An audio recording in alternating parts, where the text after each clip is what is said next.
आजचा दिवस संपूच नाही. उद्या कामाला जायचा कंटाळा आलाय वाटतं हिला. कंटाळा नाही, भीती वाटते मला. अगं हो, काय चिडतेस एवढी? मस्करी करतोय ना? आणि तुला भीती वाटते?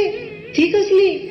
कालची ती ट्रेन मधली घटना, त्या वाईवर अतिप्रसंग करण्याचा प्रयत्न, दिवसा ढवळ्या आणि तेही लेडीज डब्यात. खरंच ग, मलाही फार भीती वाटते आता.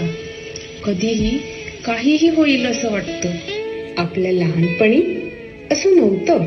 किती छान दिवस होते ते. कसली भीतीच नव्हती. आताच्या समाजात स्त्री सुरक्षित नाही. असं वाटतं सोडून द्यावा हा जॉब. उद्या मला जर काही झालं तर माझ्या लेकीचं काय होईल? या क्रूर जगात तिचं काय होईल? वा वा, किती सुंदर विचार आहेत. मुलीला पण असं शिकव हा. मग तीही मोठी झाली की तुझ्यासारखी रडूबाई, लाचार आणि कमजोर होईल. मग काय करू शकते मी? कधी विचार केलाय का?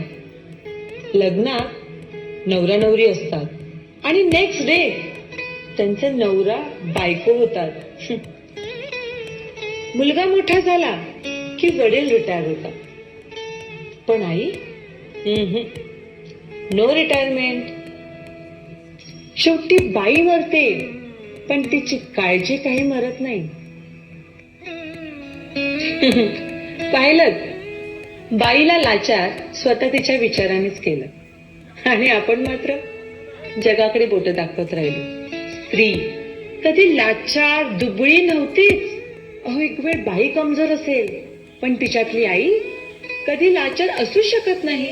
विसरलात का त्या हिरकणी गवळणीला? अहो, दिवे लागलीला घराचे दरवाजे बंद झाले, पण गड पायथ्याशी घरात आपल्या तान्ह्या बाळाने भुकेने हंबरडा फोडला असेल.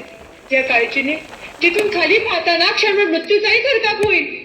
असा कडा ती माऊली रात्रीच्या अंधारात उतरून आपल्या पिल्लाजवळ गेली. ती आईच होती.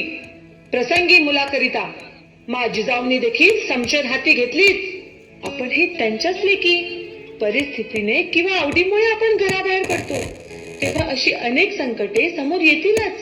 पण घाबरून न जाता लेकी बाईंवर वाईट नजर टाकणाऱ्या वर्तमानातला या अफजल खानाचा कोथळा बाहेर काढल्याशिवाय आई जिजाऊंच्या या लेकी आता गप्प बसणार नाहीत. अरे नको आम्हाला कोणाची मदत. आम्ही सक्षम आहोतच, पण आमच्या मुलींनाही आम्ही सक्षम बनवू. हो, मी अबला नाही. मी आता अशी राहीन, माझी लेक बोलेल की ती एका बाईची नाही तर एका वाघिणीची मुलगी आहे. अरे आई नाम सुन के फ्लावर समझा क्या? फायर है, मैं फायर. झुकेगी नहीं. चला पाहूया आजची आई. न घाबरता बिनधास्त आपल्या ध्येयाकरिता रोज हजारो संकटांना मात देत पुढे जाणाऱ्या जगभरातल्या त्या बाईला आणि तिच्यातल्या आईला सलाम करूया.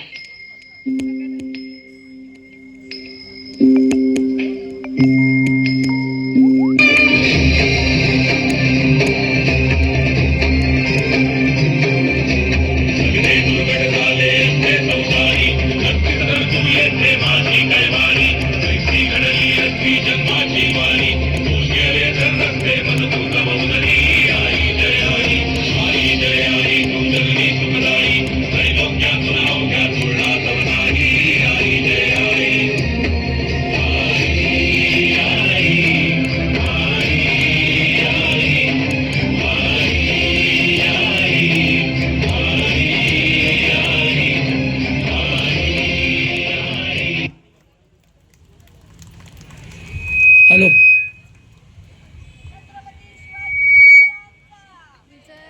छत्रपती शिवाजी